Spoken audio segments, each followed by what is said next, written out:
Hi YouTube, and this is JTrain997, back this time with another figure review. Now, I have always said I would never invest in any of those crappy little figures that Marvel's putting out right now. Well, this is a review of one, but it's not mine. This is a friend of mine, whose link is going to be right up here.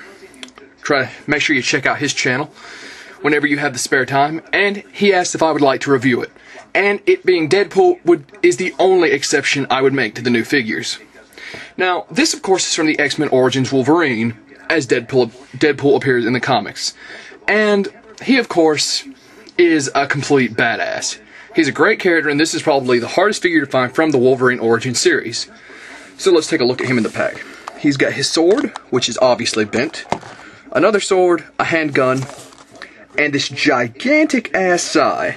Now we're going to get to more about why I don't like the sai later. There's Deadpool in the back, brown suit Wolverine, Sabretooth, Logan.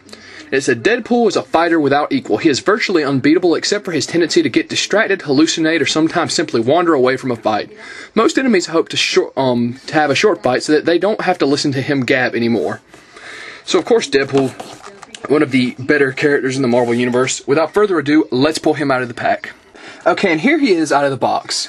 Now, I have always voiced my disapproval of these figures. And just so everyone knows, let's get a measurement of this guy. With swords and all, he comes in at a whopping, from the tip of the sword to his feet, 5 inches tall. Now, that is pathetic for an $8 price tag. Not to mention the fact that he'll barely stand. Okay, so I have his rifle in his hand, and as you actually see, his finger's actually going through the trigger guard, although it's not on the trigger, which is pretty cool. Deadpool is pretty accurate to his comics, unlike the movie, with the exception of that little belt deal connecting his two sword sheaths on the back. While his rifle stays good in this hand, it will not in this hand, and the sai is barely in there as well. Now, they will all pretty much fit in his right hand, but you have to struggle a little with it.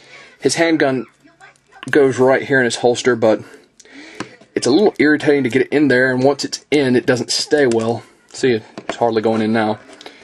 Okay, I'm going to pop it in his hand real quick. You'll see there, it actually does go through. So the detail on the handgun is nice. If you're willing to fight with it, it will go into the holsters. Now, pulling out his swords, you can see that they're still a little bent, but being in the sheaths actually helped them. And of course, nothing wants to go in his right hand for some reason. So, and once again, not really bent and not fitting in his hand well. Of course, Deadpool only used swords in the movie. I'm surprised he got guns. And it's not going to stay. Wonderful. So, you can't really have Deadpool hold his swords well. So, that's a disappointment. Once again, there's an $8 price tag on this guy. And now his sword's not going back in. There we go. And there's his back. Okay, so let's go into a little detail about the weapons. Swords are, of course, bent. That's as much detail as you get on them. His rifle, solid black. His gun, solid black. And finally, what upsets me most, his sai. Now, his sai is almost as tall as his leg. Now, real sais are big, but they are not that big. They're about as long as your forearm. And that's it. So, this is obviously nowhere near proportionate to Deadpool's body. As far as articulation, surprising for such a little figure. Arms have the full range of movement.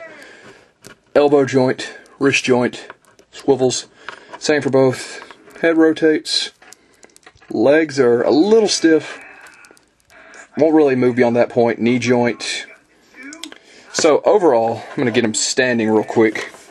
Like I've already said several times, $8 price tag on this guy. Detail is nice. Articulation is decent as far as the arms. The legs could use some work. I like the weapon storage, but overall, this figure is unless you're a diehard Deadpool fan, skip this guy. There's no reason to pay $8 for these figures, especially not with all the issues I'm running into. Marvel definitely needs to get back into the game as far as figures, but right now these are what we're stuck with. So this is JTrain997. I give Deadpool a very poor 4.5 out of 10. Only get him if you're a diehard fan. And this is JTrain997 saying, I'll see you soon, YouTube.